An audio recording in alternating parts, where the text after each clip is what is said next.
Pero ¿hay algún matiz que tú encuentres propio de la arquitectura contemporánea?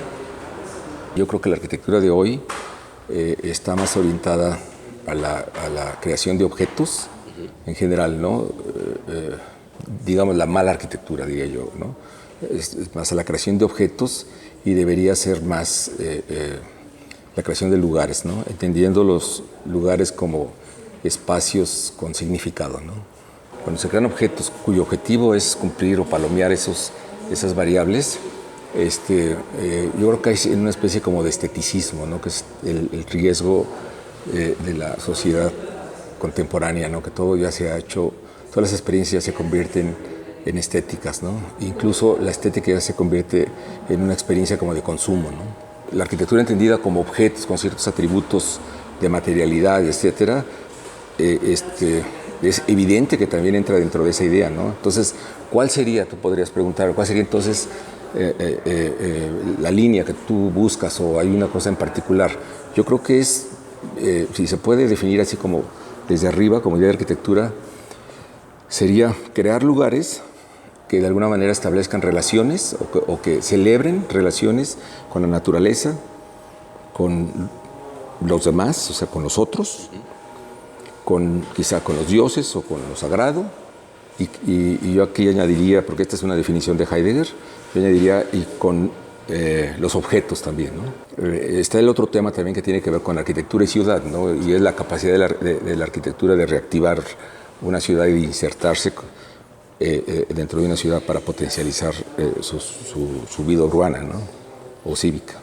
Esta arquitectura que a ti te interesa, que tiene como la capacidad de relacionarse en un sentido como muy amplio, pues pareciera que es menos común, ¿no? Pareciera que esto que señalas de la arquitectura orientada al objeto y de una cierta arquitectura orientada al consumo de experiencias se ha vuelto un lugar mucho más común en la actualidad. En ese sentido, pues a mí me gustaría preguntarte, ¿qué producción contemporánea de arquitectura a ti te interesa?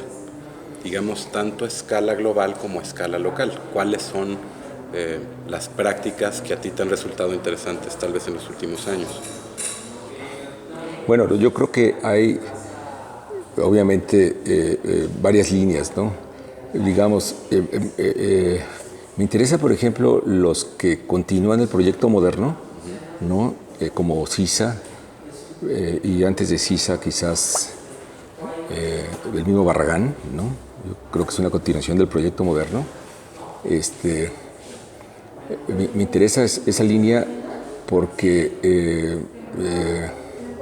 cuando digo continuación me refiero a que es un modernismo, llamémosle superado, ¿no? O un modernismo mejorado, ¿no? Con vuelta de tuerca, con giro de tuerca. Con giro de tuerca, sí. El modernismo de Sisa, por ejemplo, es muy interesante analizar las plantas de Sisa porque la manera como él entiende la geometría es muy distinta como lo entiende, digamos, el racionalismo moderno, ¿no? Tiene una facilidad y una gran ligereza como para de repente insertar una escalera dentro de una planta perfectamente clara y pura, ¿no? Como por ejemplo en la escuela de Oporto, el pabellón que les Ramos, ¿no? Que parecería como que es un error y que si lo presentas en una escuela de arquitectura, obviamente los maestros van a verlo o entenderlo como una cosa, como un parche, ¿no? Como, sí. ¿Me entiendes? Entonces, yo creo que una buena arquitectura ahora debe ser no tan pura en el sentido de la claridad del esquema, ¿me explico? No tiene que ser tan coherente en el sentido de la unidad desde el punto de vista moderno, ¿me explico? ¿Qué interés te generan estas líneas? ¿Los japoneses, los suizos, los ingleses y estos otros despachos más enfocados a los materiales? Bueno, ahí en esa clasificación que hiciste te faltó señalar a los holandeses, ¿no? Sí, a Koolhaas y compañía, MBRDB y compañía, que creo yo que ¿dónde están, no? Ya como que de repente esta idea de arquitectura basada en la información y en una manera muy particular de entender la tradición, negándola, La ¿no? forma sigue el programa. La forma sigue el programa se deriva en un diagrama y el diagrama es producto de una información y se extruye y te queda la biblioteca de Seattle, ¿no? Que En fin, me interesan también las arquitecturas o la arquitectura que la producción de la forma no se genera por, digamos, por estrategias plástico-tectónicas, ¿no? Sino quizás por una redefinición del programa o por un entendimiento del lugar, ¿no? Sobre todo la singularidad del lugar, ¿no? Esas prácticas, no sé ahora si son, si hay despachos que puedan ser ejemplos de esas prácticas, pero sí hay ciertos edificios que siempre han sido como emblemáticos, ¿no? Entonces, y también está esta cuestión de que no todos los arquitectos producen cosas buenas, ¿no? Y no todos los arquitectos evolucionan de manera interesante, ¿no? Te digo, me interesa la práctica temprana de Herzog, me interesa la práctica temprana también de Zumthor, de los suizos, ¿no? Y también hay varios arquitectos interesantes, ¿no? Despachos más jóvenes, ¿no? Como Nieto Sobeján, ¿no? Que acaba de hacer el archivo Arvo Part, no sé si lo viste, es maravilloso, ¿no? O lo que está haciendo estos Sergi Sonambates, ¿no? Que se basa que con muy pocos recursos logran cosas bastante interesantes, ¿no? Pero repito, no es tanto el objeto en sí, ¿no? Porque ahora la arquitectura se juzga a través de imágenes, ¿no? Entonces, sí es muy importante reconocer la importancia, por ejemplo, de la planta, ¿no? De la planta arquitectónica, ¿no? Creo que pareciera que te interesan arquitecturas que aunque conservan un interés marcadamente moderno, también son al mismo tiempo muy críticos de esa modernidad. Es reflexión, ¿no? La parte crítica siempre parte de una reflexión, ¿no? No es una portafolio donde tienes todas las recetas, ¿no? Como la arquitectura moderna, ¿no? Como todas las normas, todas las teorías, ¿no? Y si tuviera que, así a bote pronto, como dices, identificar en qué se debe ser crítico, yo creo que, como dije anteriormente, primero en la manera como se entiende el programa arquitectónico, ¿no? El programa arquitectónico no es el listado de espacios que te da el cliente, sino ese es el primer dato, pero eso se tiene que transformar o redefinir en el verdadero programa arquitectónico. Y ahí está quizá la invención de la forma, ¿no? Por ejemplo, el decidir que la casa puede tener un taller determina casi más la forma que cualquier exploración o manipulación plástica, ¿me explico? El decidir que no tienes un comedor porque puedes poner debajo de un árbol una mesa determina más la forma que andar trabajando en el papel con rayitas y tratando de cuadrar el proyecto, ¿me explico? O sea, muchas veces la creación de la forma arquitectónica no necesita de un lápiz ni siquiera de un razonamiento arquitectónico. Muchas veces en el diálogo con el otro, con el cliente o dentro de tu oficina, se puede dar esto, ¿no? Entonces hay que tener una postura crítica con respecto al programa. ¿Qué despachos mexicanos te checan como con esta idea? Next. No, es que si se me olvidan algunos vamos a tener problemas. Okay. No, yo creo que otro aspecto muy importante, además de la parte, porque no terminé la parte crítica.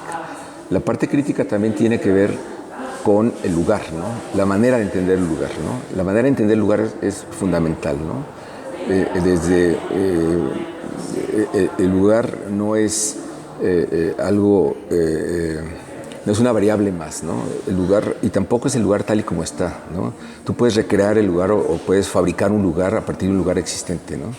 Pero el lugar es la gran variable junto con el programa que es lo que, en donde entra, digamos, la crítica o la reflexión.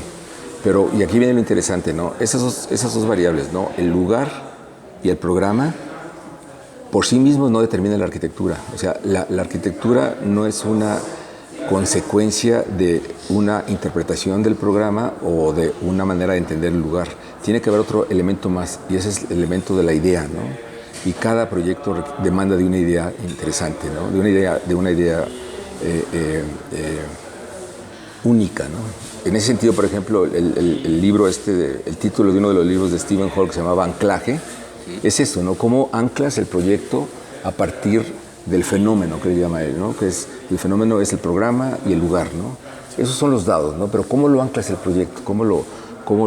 ¿Qué es lo que sigue, ¿no? Eso es lo dado y qué es lo que sigue, ¿no? Y eso es lo interesante, porque ese anclaje le impone una energía al proyecto, y esa energía estoy casi seguro que se refleja en la obra, ¿no? En el objeto.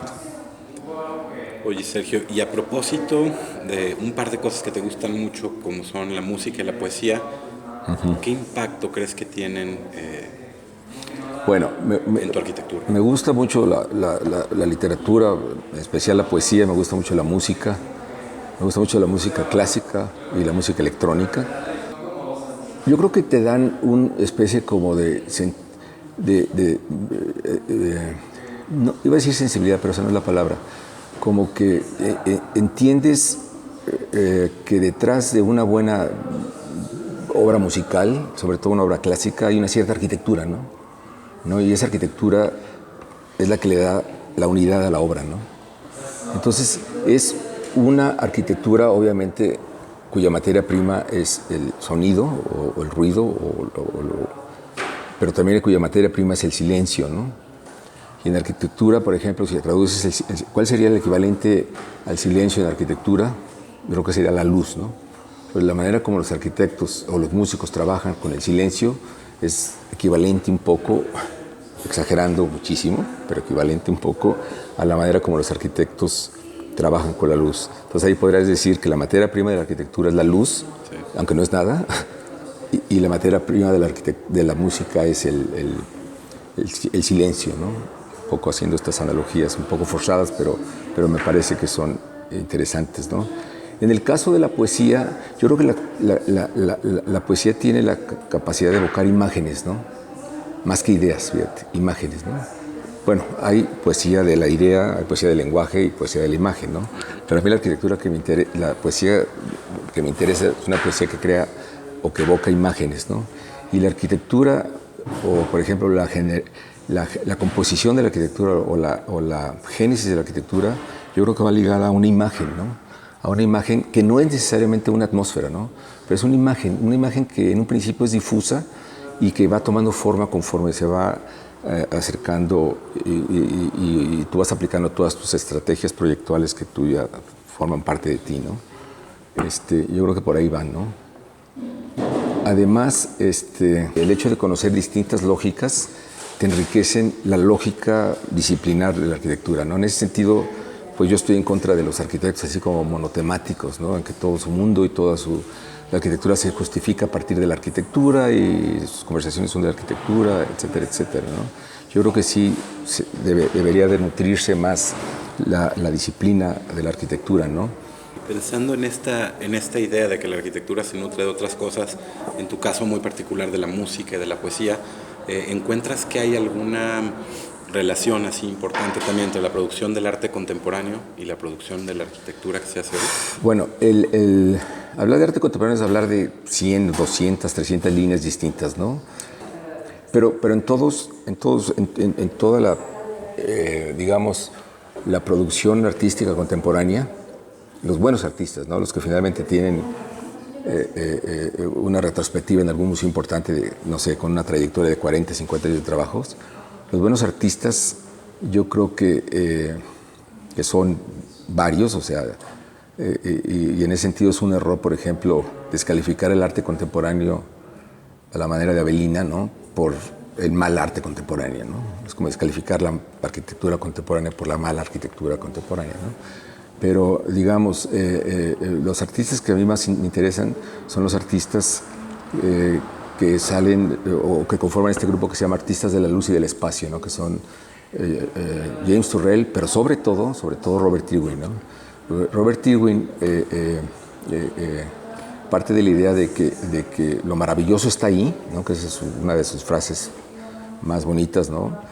Lo maravilloso está ahí, y que le toca al artista hacer algo para que eso que es tan familiar se convierta en maravilloso, ¿no? Él cree que tenemos esta especie como de lentes que no nos permiten ver las cosas como realmente son, y que el arte te quita sus lentes y te hace ver las cosas como son, ¿no? Entonces, esta idea, por ejemplo, si la trasladas a arquitectura, pues es todo, ¿no? Porque finalmente la arquitectura hay una parte invisible, ¿no? Y hacerla visible es el papel del arquitecto, ¿no? Entonces tú cuando tienes, digamos, un lugar, ¿no? El sitio, ¿no? Y luego ves, este es el ejemplo de Heidegger del puente, ¿no? Y luego ves que se hace una arquitectura y el sitio es más que lo que existía, ¿no? Y la arquitectura es más que lo que existía. Esa es la buena arquitectura, ¿no? Cuando es más que la suma de las dos partes.